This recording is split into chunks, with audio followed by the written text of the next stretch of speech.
একজন নারী কখন নারী থেকে একজন প্রেয়সী হয়ে ওঠে জানো?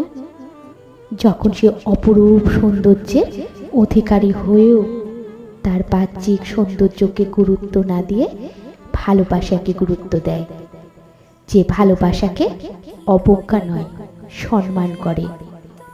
প্রেয়সী চেনা যায় তার হাসিতে, নিষ্পাপ হেসে সে যখন নিলিপ্ত কণ্ঠে প্রেমিকের নাম ধরে ডাকে, যখন সে সুযোগ থাকার পরেও বিশ্বাস রাখে বেকার প্রেমিক কিংবা অসুন্দরের মাঝেও সে সৌন্দর্য তুলে ধরে প্রেমিকের ব্যক্তিত্বে।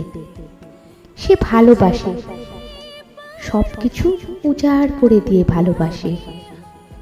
একজন নারী কখন প্রেয়সী হয়ে ওঠে জানো? যখন সে শুধু তার নারীত্ব দিয়ে নয়, হৃদয় দিয়ে আগলে রাখে প্রেমিককে।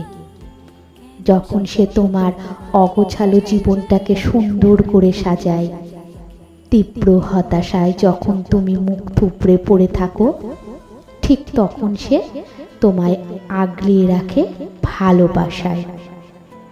ঠিক তখনও তোমায় ভালোবাসে যখন তুমি নিজেকে এই ভালোবাসতে ভুলে যাও। একজন নারী থেকে প্রেয়সী হওয়া যে এত সহজ নয়। প্রেয়সী হয় কোমল হৃদয়ের, যার ঠোঁটের কোণে লেগে থাকে মিষ্টি হাসি। ওই যে ঊনবিংশ শতাব্দীর মেয়েটাকে দেখো, কি নিষ্পাপ সুমধুর তার কণ্ঠ, চোখ যুগল নেশায় ভরা। ও চোখে তাকে আদৌ অভিমান করে থাকা যায়?